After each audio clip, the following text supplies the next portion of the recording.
താനൂരിൽ മുസ്ലിം ലീഗുകാർ അപകീർത്തികരമാകുന്ന തരത്തിൽ social media പ്രചാരണം നടത്തുന്നുവെന്നാരോപിച്ച് യുവതിയുടെ പരാതി.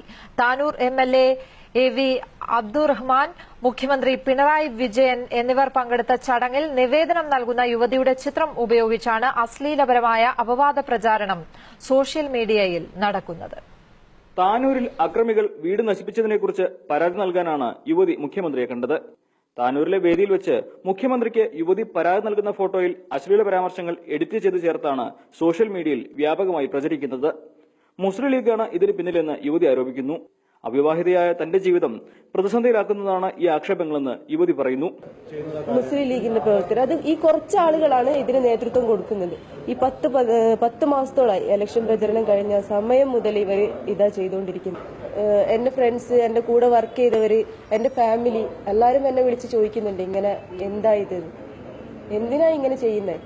ഇക്കാര്യങ്ങൾ ചൂണ്ടിക്കാട്ടി DGPക്കും സംസ്ഥാന ന്യൂനപക്ഷ കമ്മീഷൻ, സൈബർ സെൽ, SP തുടങ്ങിയവർക്കും യുവതി പരാതി നൽകിയിട്ടുണ്ട്. തനിക്കെതിരെ വ്യാജ ഐഡികൾ ഉപയോഗിച്ച് സാമൂഹ്യ മാധ്യമങ്ങളിൽ അശ്ലീല പരാമർശങ്ങൾ വ്യാപകമായി പ്രചരിപ്പിക്കുന്നുവെന്ന് കാണിച്ച് താനൂർ MLA V അബ്ദുറഹ്മാനും തൃശൂർ റേഞ്ച് ജഡ്ജിക്ക് പരാതി നൽകിയിരുന്നു.